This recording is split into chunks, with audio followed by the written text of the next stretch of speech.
Duplicate voter की list देख लीजिए।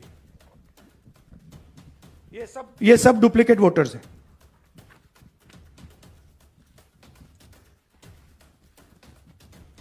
आदित्य श्रीवास्तव जी हैं।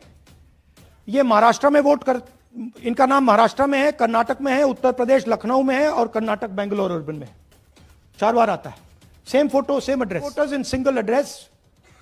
सिंगल बेडरूम का घर है। 80 वोटर रह रहे हैं उसमें। दिखाइए, जूम इन कीजिए। अलग अलग नाम, अलग अलग परिवार। और जब हम वहां जाते हैं हमें बताया जाता है यहां पे 80 लोग नहीं रहते, यहां पे ये लोग हैं। This is new voter manufacturing.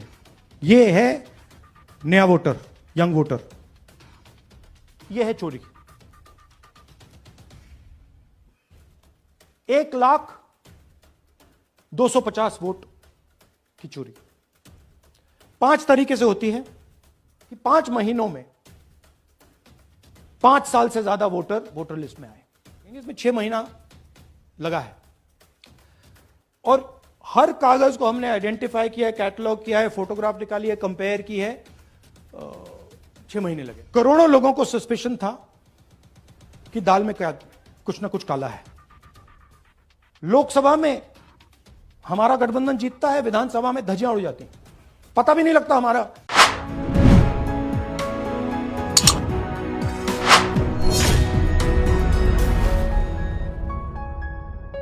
नमस्कार दोस्तों, करीब 1 सप्ताह पहले जब नेता विपक्ष राहुल गांधी ने कहा था कि उनके पास चुनाव आयोग के खिलाफ ऐसे ऐसे सबूत हैं जो एटम बम की तरह हैं और जब एटम बम फटेगा तो चुनाव आयोग कहीं दिखेगा नहीं, तो हम जैसे लोगों को भी थोड़ी हैरानी हुई थी कि आखिर किस तरह के एटम बम की बात कर रहे हैं राहुल गांधी, किस तरह के सबूत की बात कर रहे हैं राहुल गांधी। और अगर ऐसा कोई सबूत है तो राहुल गांधी वो सबूत देश के सामने, मीडिया के सामने कब पेश करेंगे।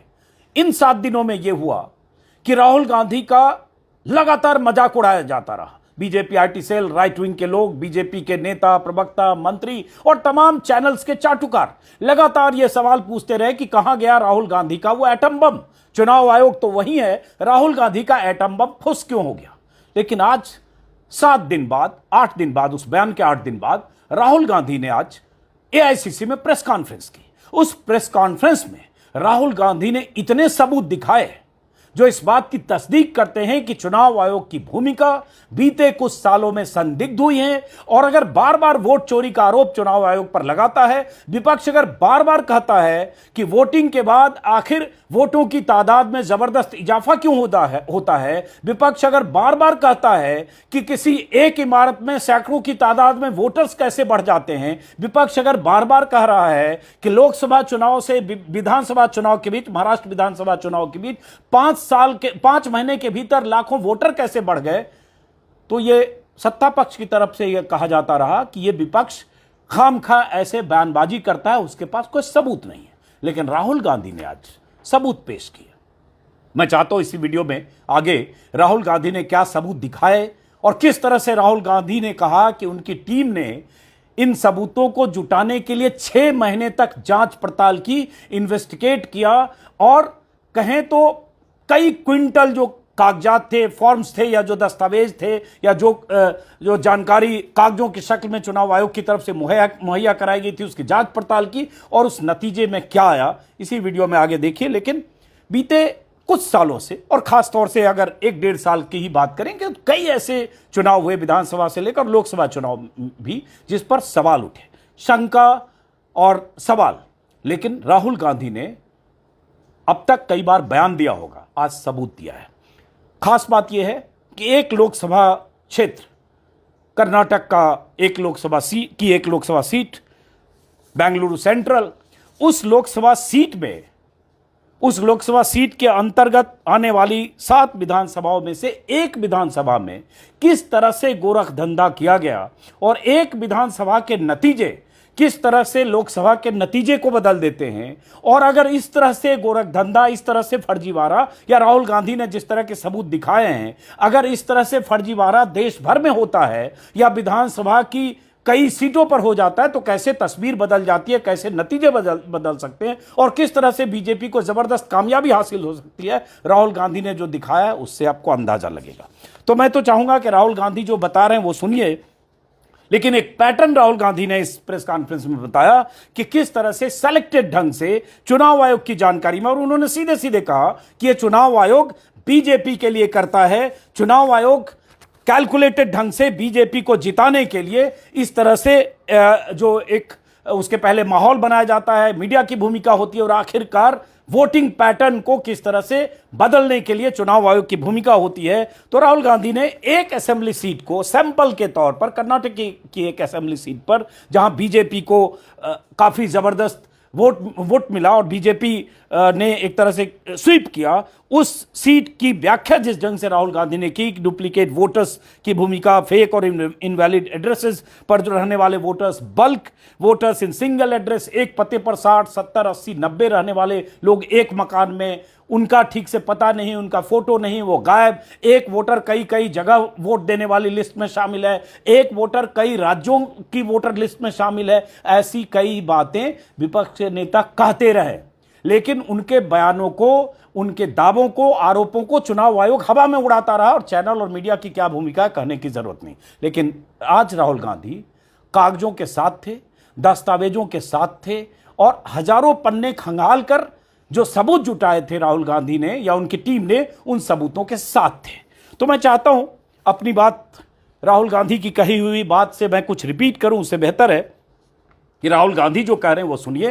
उन्होंने सीधे सीधे चुनाव आयोग पर आरोप लगाया है कि चुनाव आयोग की बीजेपी से मिली भगत है, इसलिए चुनाव आयोग दस्तावेज देने में आनाकानी करता है, सीसीटीवी फुटेज चुनाव आयोग ने नहीं दिया, और इस तरह से चुनाव आयोग ने पूरी कोशिश की कि हम सच तक नहीं पहुंच पाए, हम तह तक नहीं पहुंच पाए, और हम पता न लगा पाए कि ये वोटों का गोरख धंधा क्या है, कैसे वोटर बढ़ जाते हैं, कैसे वोटिंग के बाद वोटर का परसेंटेज बढ़ जाता है। राहुल गांधी ने आज सब कुछ खुलासा किया। मैं चाहता हूं गौर से देखिए और सुनिए जो राहुल गांधी कह रहे हैं, और अब हम उम्मीद करेंगे कि चुनाव आयोग सिर्फ राहुल गांधी के इन सबूतों को या उनके बयान को हवा में उड़ाने की बजाय सिलसिलेवार ढंग से जवाब देगा, उसी तरह से जिस तरह से राहुल गांधी ने सबूत पेश किए हैं। और वो दिखना चाहिए सिलसिलेवार ढंग से कि राहुल गांधी के आरोप, सबूत, उसका जवाब चुनाव आयोग के पास क्या है।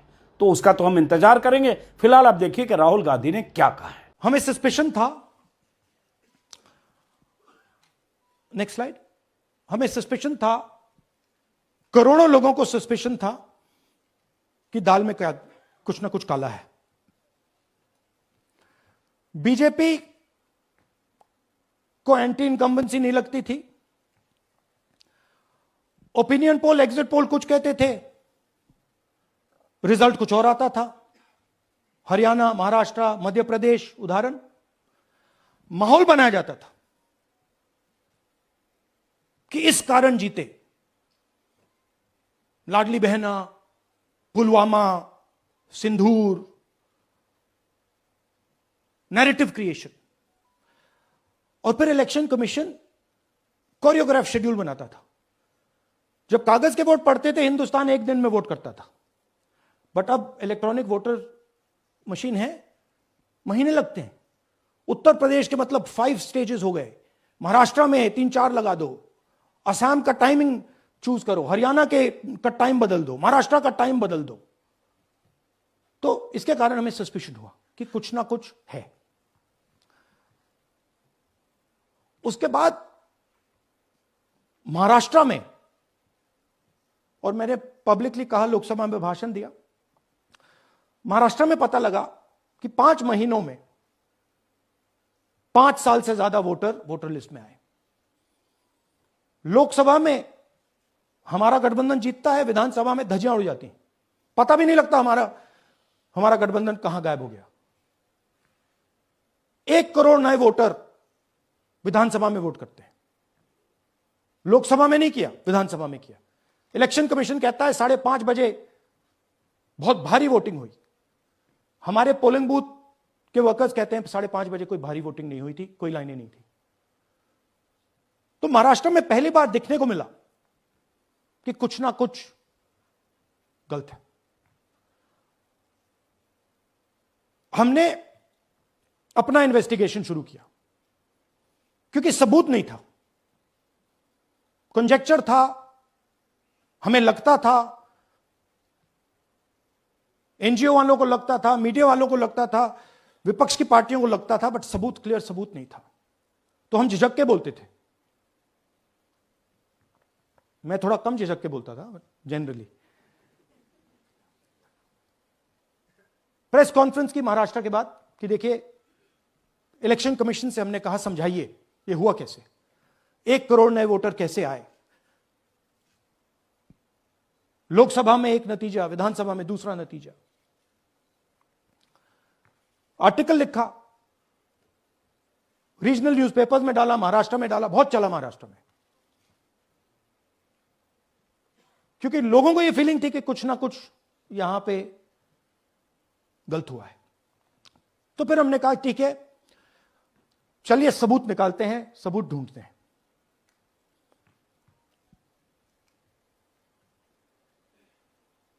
हर स्टेप पे इलेक्शन कमीशन हमें मदद नहीं कर रही थी, उल्टा जिन चीजों को हमें जरूरत थी वो नहीं दे रही थी, बहाने बना रही थी। हमने उनसे डिजिटल वोटर रोल मांगा, इलेक्ट्रॉनिक फॉर्म में वोटर लिस्ट दे दीजिए, नहीं दे सकते। एक बार नहीं, अनेक बार डेलीगेशंस गए, मैंने चिट्ठी लिखी, चलता गया, कुछ नहीं। फिर कहते हैं कि 5:30 बजे वाला मामला था महाराष्ट्र में, तो कहते हैं सीसीटीवी फुटेज को हम 45 दिन में खत्म कर देंगे, डिस्ट्रॉय कर देंगे। बड़ा स्ट्रेंज रिएक्शन है। आज 21वीं सदी में आप अनलिमिटेड डेटा एक ड्राइव पर रख सकते हो, पूरा हिस्टोरिकल डेटा आप 50-100 साल का रख सकते हो एक छोटी सी हार्ड ड्राइव में, और इसी उसको डिस्ट्रॉय करना चाहते हैं। क्यों? सीसीटीवी फुटेज डिस्ट्रॉय करना चाहते हैं, क्यों? वोटर लिस्ट डिस्ट्रॉय करना चाहते हैं, क्यों? ये सवाल थे, जवाब अब बताता हूं। इन्वेस्टिगेशन हमने कर्नाटक में शुरू किया। कर्नाटक में क्यों? क्योंकि हमारी पोलिंग हमें बता रही थी कि हमें 16 सीट,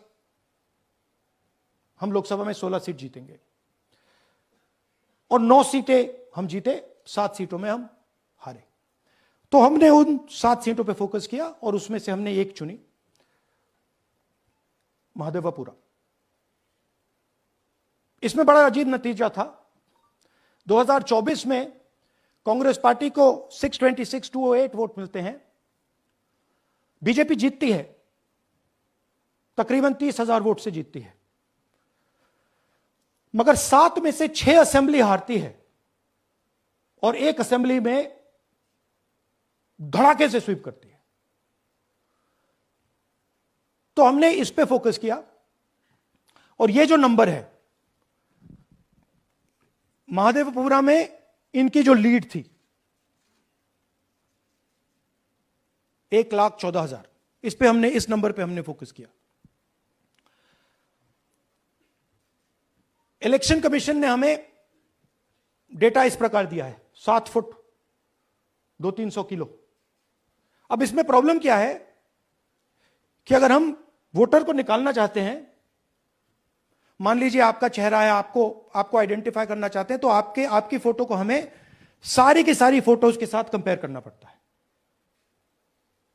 हर फोटो को देख देख कर ये फोटो ये है, तो आप सोचिए कितना काम है। अगर एड्रेस निकालना है तो आपके एड्रेस को अलग सारे के सारे एड्रेसेस से कंपेयर करना पड़ता है, बहुत भारी काम है। हमारा जो काम हो गया, थोड़ा फोकस हो गया, क्योंकि लोगों ने कहा कि देखिए ये मतलब इसमें ही हमें मतलब 6-7 महीने लगेंगे, इसमें 6 महीना लगा है, और हर कागज को हमने आइडेंटिफाई किया है, कैटलॉग किया है, फोटोग्राफ निकाली है, कंपेयर की है, 6 महीने लगे।